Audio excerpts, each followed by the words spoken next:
जय माता दी। आपको जय माँ भद्रकाली जी। राधे राधे। आज का विषय है मेरा आप लोगों के बीच कि जो गुरु और शिष्य का जो रिश्ता होता है वह कैसा होना चाहिए।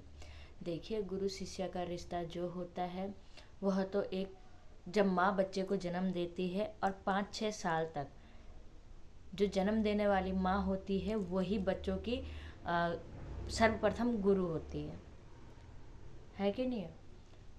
तो माँ सर्वप्रथम गुरु है जो उन बच्चों को चलना, बोलना, सीखना, हंसना सब कुछ सिखाती है। सबसे पहले गुरु तो माँ ही इस संसार की मानी गई है। माँ भगवती, पार्वती, माँ परमेश्वरी या फिर जन्म देने वाली माँ, जो अपने बच्चों को सिखाती है अच्छा और बुरा। फिर हम गुरु धारण करते हैं जब हम मतलब आध्यात्मिक पढ़ाई लिखाई सब चीज़ों से निर्वित्र हो जाते हैं, मतलब सब चीज़ों को निपटा जाते हैं, तो तब हम फिर गुरु धारण करते हैं मुक्ति के लिए। मुक्ति के लिए गुरु धारण करते हैं। तो ये जो गुरु धारण होता है, जैसे कि एक तो शिक्षा लेने के लिए गुरु धारण किया जाता है। मतलब जैसे कि हमें और कुछ सीखना है और कुछ पढ़ाई करनी है तो अलग अलग कई प्रकार, उसमें कई गुरु बनाने पड़ते हैं। इस कॉलेज में ये, उस स्कूल में ये, इस चीज़ को संगीत सीखने के लिए अलग गुरु होगा, अगर आपकी डॉक्टरी है तो डॉक्टरी के लिए अलग होगा, इंजीनियरिंग है इंजीनियरिंग का गुरु अलग होगा। तो ये हमारा अध्यात्म का गुरु हुआ, जो हमें जीवन जीने के लिए रोजगार दिलाएंगे। ये हमारा अध्यात्म का गुरु होता है। ठीक है। फिर उसके बाद आते हैं हम अपने परिवार पे। जब हम अपने परिवार के बीच आ जाते हैं तो हमें फिर गुरु की आवश्यकता पड़ती है। वो क्यों? भगवान तक पहुंचने के लिए, भगवान की कृपा प्राप्त करने के लिए, मृत्यु के बाद मोक्ष के लिए फिर हमें गुरु की आवश्यकता होती है। ऐसी स्थिति में क्या होता है कि हम गुरु का चयन करते हैं, जो कान फुकवाते हैं, गुरु दीक्षा लेते हैं, कान में बोलते हैं, गुरु को संकल्प लेते हैं, गुरु धारण करवाते हैं। ऐसी गुरु दीक्षा हम लेते हैं। किसी स्त्री या पुरुष को हम गुरु बनाते हैं ऐसी कंडीशन में। ठीक है। जब हम गुरु धारण कर लेते हैं तो वो जो गुरु और शिष्य के बीच का रिश्ता है वो रिश्ता कैसा होना चाहिए। देखिए, गुरु और शिष्य के बीच का जो रिश्ता है, सबसे बड़ी बुनियाद है उसमें विश्वास। आपको अपने गुरु के प्रति पूरा विश्वास होना चाहिए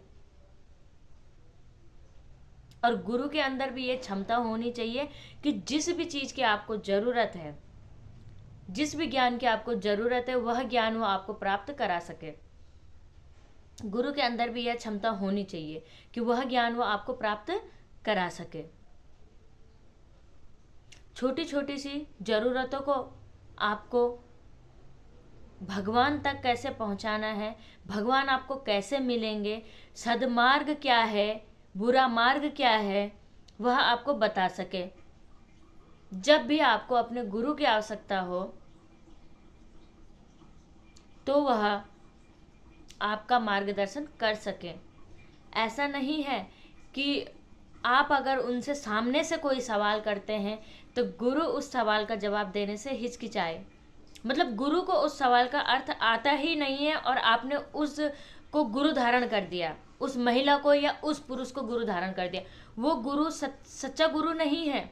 गुरु के अंदर क्षमता होनी चाहिए अपने बच्चों को एकत्रित करके रखने की, अपने बच्चों में समानता लाने की, अपने बच्चों में जो बच्चे के अंदर जिज्ञासा जाग रही है, अपने गुरु, आपने जिसको भी गुरु धारण किया उससे सवाल जवाब कीजिए।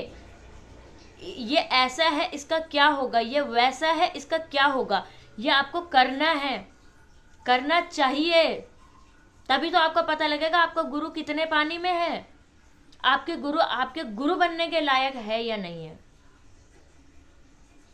जरूरी नहीं कि हर दशा में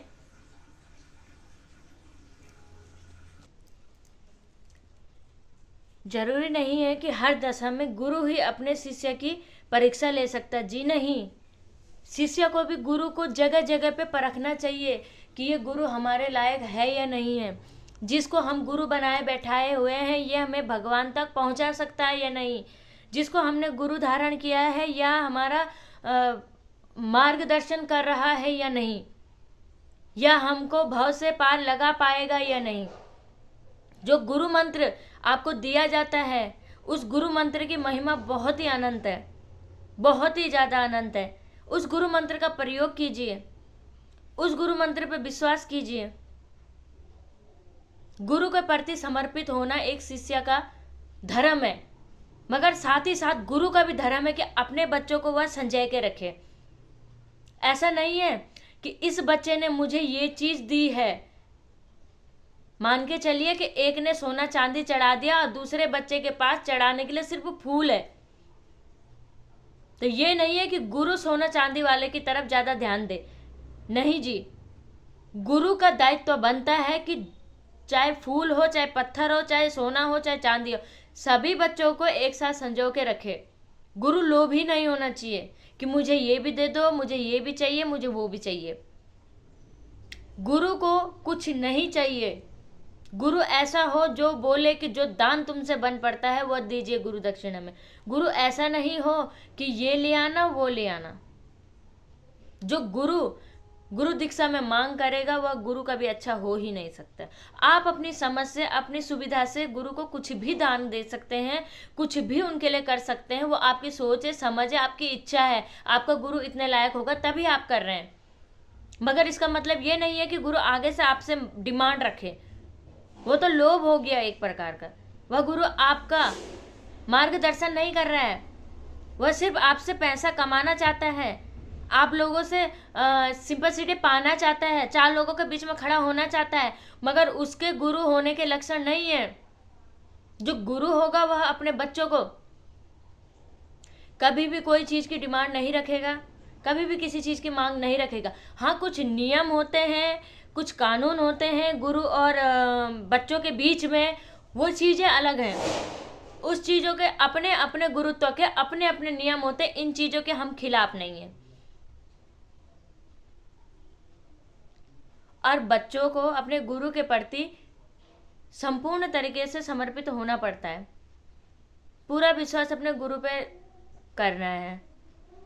आंखें बंद कर दीजिए, उनके चरणों को पकड़ लीजिए कि हाँ, हमारे गुरु हमें भव से पार लगाएंगे।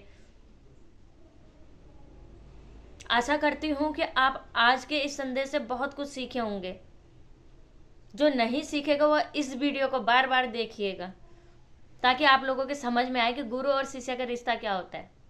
लोभ और लालच नहीं होता है। और बच्चों को अपने गुरु से सवाल करने चाहिए, गुरु को भी अपने बच्चों की परीक्षा लेनी चाहिए और बच्चों को भी गुरु की परीक्षा लेनी चाहिए। यहाँ पे ये कंडीशन आपको बताई गई है। जय गुरुदेव, जय माता दी, जय महाकाल, जय माँ भद्रकाली जी। आज की वीडियो में इतना ही। जय माता दी।